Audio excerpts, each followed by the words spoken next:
अच्छा, ये ना मैंने आप लोगों के साथ थोड़ा-सा रोड मैप शेयर कर रही हूँ रमज़ान स्पेशल सेशन का।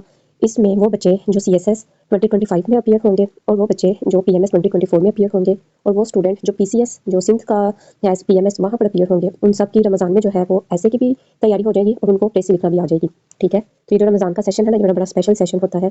पहला जो रमज़ान का सेशन था वो 2020 में था, ठीक है? फिर उसके बाद 21, 22, 23 और अब इंशाल्लाह 24 में भी होगा। मतलब ये 5वां स्पेशल सेशन है रमज़ान का।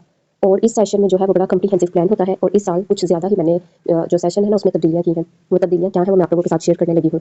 तो इस दफ़ा क्या होगा, इस दफ़ा जो हमारे फर्स्ट 6 लेक्चर्स होंगे ना वो बड़े इंपॉर्टेंट लेक्चर्स होंगे, जिसमें हम लोग बेसिक्स ऑफ एसे राइटिंग सीखेंगे और उन बेसिक्स ऑफ एसे राइटिंग में मैं आपको बताऊँगी कि what are demands of examiner, what to write and where to write, ठीक है? और फिर इसके साथ ही मैं बच्चों को सबसे पहले आउटलाइन करवाती हूँ, क्योंकि जब आउटलाइन लिखना आ जाती है, आपको कंटेंट जनरेट करना आ जाता है, आपको स्ट्रक्चर ऑफ एसे राइटिंग आ जाता है, फिर उसके बाद आप लोगों के लिए ऐसे को अटेम्प्ट करना आसान हो जाता है।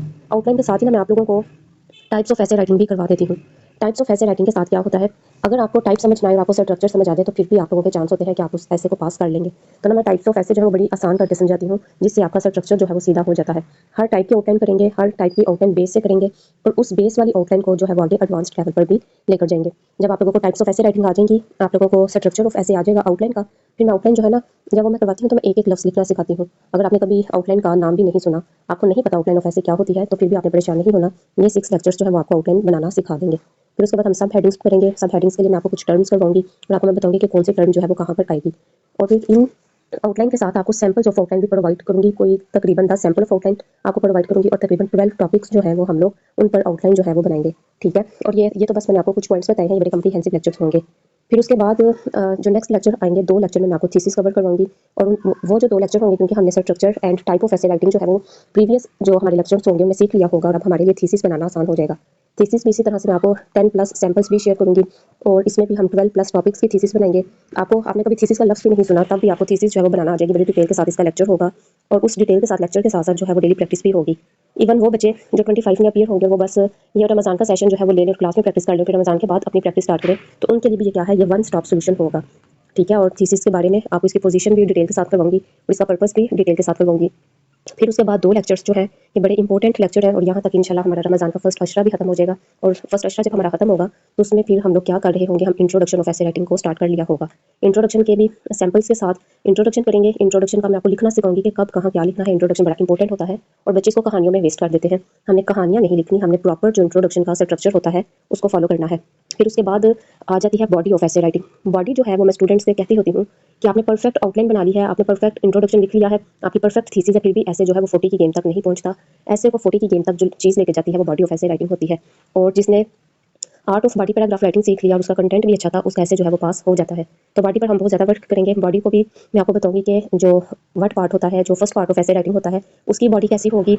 वाई पार्ट ऑफ ऐसे राइटिंग जो है जिसमें आप इफेक्ट्स वगैरह लिखते हैं, वो कैसी होगी। और हाउ पार्ट जहाँ पर आप सोल्यूशन लिखते हैं, सोल्यूशन किस तरह से लिखेंगे। सोल्यूशन में लोग क्या करते हैं, आपको इम्पोज करना सिखा देते हैं और आप इम्पोज ही कर रहे होते हो और आपको पता भी नहीं चलता एग्जामिनर इस अप्रोच के कितना अगेंस्ट होता है। तो आप लोगों को मैं सजेस्टिव सोल्यूशन के, सजेस्टिव बॉडी पैराग्राफ भी सिखाऊंगी, टॉपिक ओपन करने वाले पैराग्राफ्स भी सिखाऊंगी और टॉपिक के दरमियान में किस तरह की बॉडी आएगी वो भी हम करेंगे।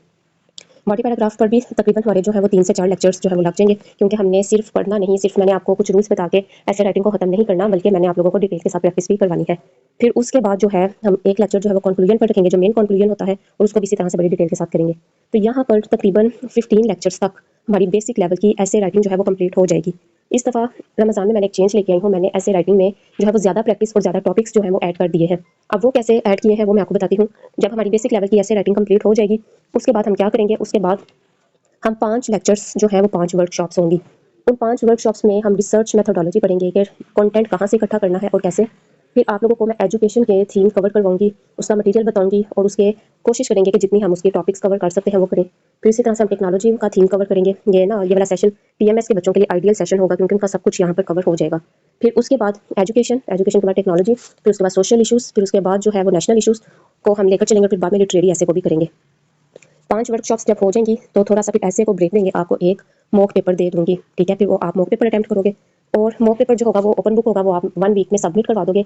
लेकिन इसके बाद जो लेक्चर नंबर 21 से 25 तक होगा उसमें हम आर्ट ऑफ प्रेसी राइटिंग करेंगे। प्रेसी राइटिंग बेसिक लेवल की भी होगी, प्रेसी राइटिंग जो है वो मॉडरेट लेवल की भी होगी और वो एडवांस्ड लेवल की भी होगी। ठीक है, तकरीबन 3 से 4 प्रेसी जो है वो आप लोगों की मैं क्लास में इवैल्यूएट करवाऊंगी एडवांस्ड लेवल की, और 5 बेसिक लेवल की, और इसी तरह से कुछ मॉडरेट लेवल की भी करेंगे।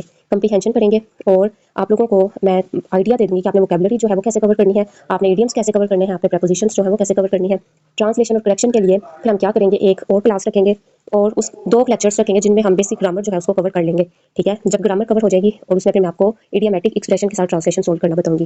फिर लास्ट वाले जो हमारे लेक्चर्स रह जाएंगे, उन लेक्चर्स में क्या करेंगे, हम एडवांस्ड लेवल की ऐसे राइटिंग के बारे में आपको बताऊंगी कि आर्टिकुलेशन क्या होती है, कंप्रीहेंसिव अप्रोच क्या होती है, बैलेंस्ड अप्रोच क्या होती है और टेक्निकल ट्रीटमेंट क्या होता है, कोहेरेंस ऑफ ऐसे क्या होती है। ठीक है, फिर उसके बाद क्या करेंगे, फिर उसके बाद हम लोग आपको मैं एक और मॉक पेपर दे दूंगी, वो आप ईद के बाद भी सबमिट करवा सकते हैं। ये बस ओवरऑल था, डिटेल के साथ जो है वो फिर आप लोगों की जो क्वेरी है वो आपसे मुझसे पूछ सकते हैं। अल्लाह हाफिज़।